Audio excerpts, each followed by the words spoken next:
Hello student, welcome back to my YouTube channel. तो जैसा कि स्टूडेंट्स आप लोगों को पता ही है कि पिछले वीडियो में हमने टेंसेस का पार्ट 1 पढ़ा था, जिसमें हमने इंडेफिनिट टेंसेस की बात की थी। आज हम बात करने वाले हैं टेंसेस की पार्ट 2 की, जो कि कंटिन्यूअस टेंस पे है। और अगर आपने पिछली वीडियो नहीं देखी है तो उसका लिंक मैं डिस्क्रिप्शन में दे दूँगा, आप वहाँ से जाके इंडेफिनिट टेंसेस को देख सकते हैं। तो चलिए हम बात करते हैं कंटिन्यूअस टेंस की। सबसे पहले हम बात करते हैं प्रेजेंट कंटिन्यूअस टेंस की। तो इसकी हिंदी में पहचान करेंगे हम लोग, तो इस टेंस के आखिर में रहा है, रही है, रहे हैं आदि आते हैं, और इससे ये पता चलता है कि काम जो है वो अभी चल रहा है, मतलब अभी जारी है। जैसे कि बच्चे स्कूल जा रहे हैं और बच्चे मैदान में खेल रहे हैं, या कुछ भी हो, बस काम के जारी होने का पता चलता है। तो इससे हमें पता चलता है कि वो प्रेजेंट कंटिन्यूअस टेंस का है। और अगर इंग्लिश में इसकी पहचान करनी हो तो अफर्मेटिव में subject plus is am are, आगे पढ़ेंगे कि इज एम आर कहाँ यूज़ होगा, किसके साथ यूज़ होगा, प्लस वर्ब आईएनजी फॉर्म। क्योंकि ये कॉन्टिन्यूअस टेंस है, और कॉन्टिन्यूअस टेंस के जितने भी प्रेजेंट हो, पास्ट हो या फ्यूचर हो, किसी भी पार्ट में हम लोग वर्ब के आईएनजी फॉर्म का यूज़ करते हैं। फिर उसके बाद ऑब्जेक्ट, फिर अदर। अगर निगेटिव में पहचान करनी हो तो इसका हो जाएगा subject plus is am are, जहाँ लगना हो सब्जेक्ट के अकॉर्डिंग हम लोग लगाएंगे, उसके जस्ट बाद नॉट लगा देंगे। बाकी फार्मूला अफर्मेटिव की तरह ही हो जाएगा। और अगर बात करेंगे इंट्रोगेटिव की, तो ये भी बिल्कुल सेम पिछले जैसा ही हो जाएगा। अगर वर्ड में, अगर सेंटेंस में क्वेश्चन वर्ड होगा तो सबसे पहले हम लोग क्वेश्चन वर्ड लिखेंगे, फिर उसके बाद इज एम आर सब्जेक्ट के अकॉर्डिंग लिखेंगे, फिर उसके बाद सब्जेक्ट लिखेंगे, फिर वर्ब आईएनजी फॉर्म, फिर ऑब्जेक्ट, उसके बाद कॉम्प्लीमेंट या अदर। ठीक है, अब हम लोग बात करते हैं पास्ट कंटिन्यूअस टेंस की। पास्ट कंटिन्यूअस टेंस की हिंदी में पहचान करने के लिए इस टेंस के आखिर में रहा था, रही थी, रहे थे आदि आते हैं, और काम के बीते समय में जारी रहने का पता चलता है।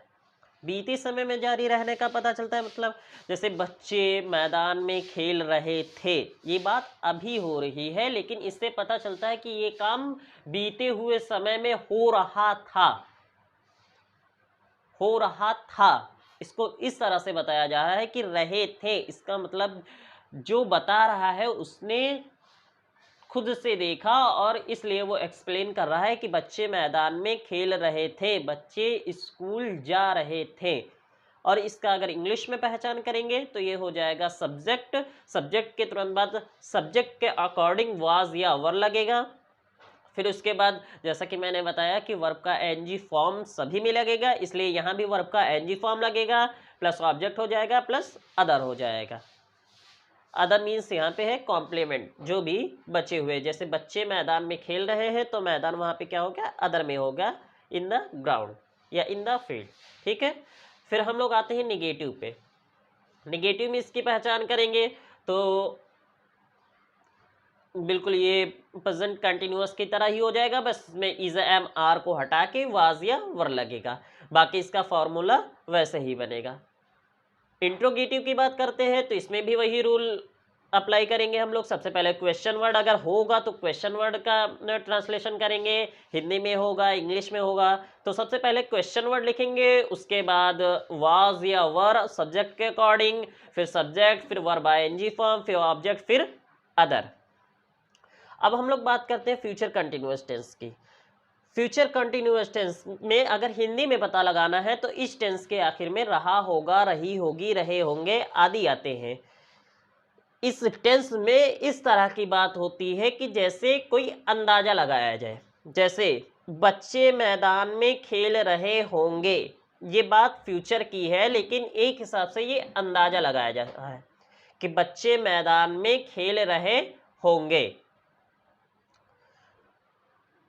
या डाकिया पत्र ला रहा होगा, या डाकिया लेटर ला रहा होगा, पोस्टमैन लेटर ला रहा होगा, तो ये बात हो जाएगी फ्यूचर कंटिन्यूअस टेंस की। इसे एक अंदाजा लगाया जाता है, जैसे कि अंदाजे के हिसाब से बताया जाता है। अगर वहाँ पे ऐसा हो कि रहा होगा, रही होगी, रहे होंगे, ये सब हो या उससे पता चले, सेंटेंस से पता चले कि उसमें अंदाजा लगाया जा रहा है, तो वो हो जाएगा फ्यूचर कंटिन्यूअस टेंस का।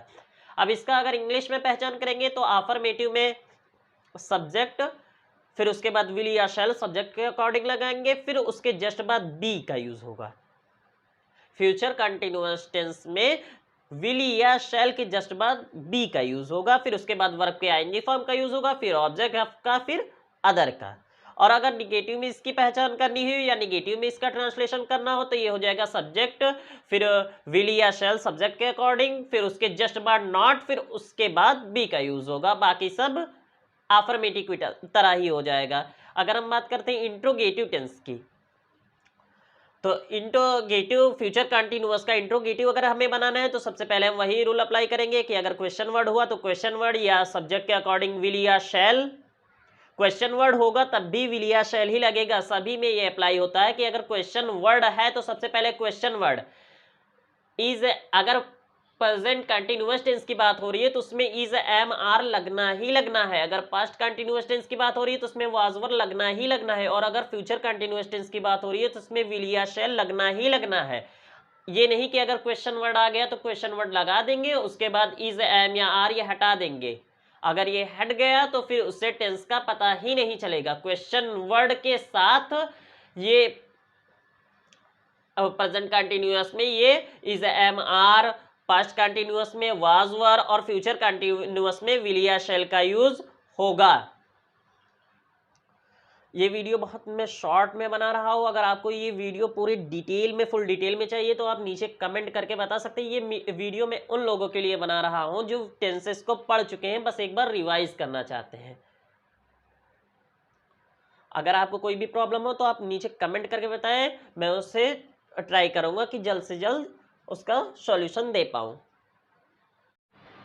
अब हम लोग बात करते हैं कुछ इम्पॉर्टेंट नोट्स के बारे में। तो नोट नंबर 1 का पहला पार्ट हम लोग देखते हैं। प्रेजेंट कंटिन्यूअस टेंस में ही, शी, इट और बाकी सभी सिंगुलर के साथ इस का यूज करते हैं। कोई भी सिंगुलर हो, अगर सब्जेक्ट सिंगुलर है तो उसमें हम लोग इज का यूज करेंगे। और वी, दे और बाकी सभी प्लूरल के साथ आर का यूज करते हैं।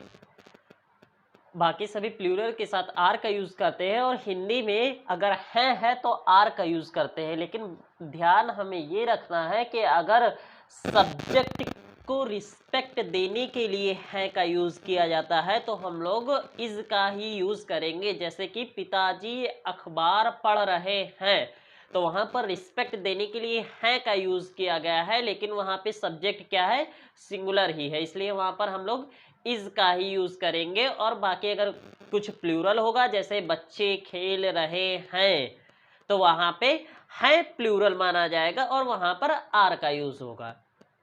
आई के साथ एम का यूज होगा। अब इसके दूसरे पार्ट की हम बात करते हैं। प्रेजेंट कंटिन्यूअस टेंस में कभी कभी रहा होगा, रही होगी, रहे होंगे, ये सब नहीं आते हैं, बल्कि वो आता है जो काम हो रहा है। जैसे कि तोता पेड़ पर बैठा है, इसमें रहा होगा, रही होगी, रहे होगे ये सब नहीं आ रहा है, लेकिन तब भी सेंटेंस को पढ़ने से ये पता चल रहा है कि हाँ काम जारी है। तोता पेड़ पर बैठा है मतलब तोता अभी भी बैठा है, इसलिए क्या है, प्रेजेंट कंटिन्यूअस टेंस का सेंटेंस है। इसका ट्रांसलेशन कैसे करेंगे, the parrot is sitting on the tree. ठीक है, अब हम लोग बात करते हैं पास्ट कंटिन्यूअस टेंस के नोट्स के बारे में। इसमें भी वही रूल अप्लाई किया जाएगा जो प्रेजेंट कंटिन्यूअस में है कि ही, शी, इट और सभी सिंगुलर के साथ वाज का यूज करेंगे, और यू, दे, वी और सभी प्लूरल के साथ वर का यूज करते हैं, लेकिन आई के साथ वाज का यूज करते हैं। बस ये चीज ध्यान में रखनी है कि आई के साथ वाज का यूज करेंगे। और फ्यूचर कंटिन्यूस में कहाँ विल लगेगा, कहाँ शैल लगेगा, इस पे हम लोग फर्स्ट वीडियो में बात कर चुके हैं। आपने अगर वो वीडियो नहीं देखी हो तो आप जाके टेंसेस का पार्ट 1 देख सकते हैं, मैं उसका लिंक नीचे डिस्क्रिप्शन में दे दूंगा। आई होप ये वीडियो आपको अच्छी लगी होगी और कंप्लीटली समझ में आया होगा। अगर कोई भी प्रॉब्लम हो तो आप मुझे कमेंट करके बता सकते हैं, मैं उसको जल्द से जल्द सॉल्व कर दूंगा। तो अगर वीडियो अच्छी लगी हो तो वीडियो को लाइक करें, ज़्यादा से ज़्यादा लोगों के पास शेयर करें, जिससे सभी को इससे फ़ायदा हो पाए। और अगर आपको वीडियो अच्छी लग रही है और आगे भी आप ये वीडियो देखना चाहते हैं इसी तरह की, तो चैनल को सब्सक्राइब करें और बेल आइकन पर क्लिक करके ऑल पर सेलेक्ट कर दें। तो मिलते हैं अगली वीडियो में। Thanks for watching.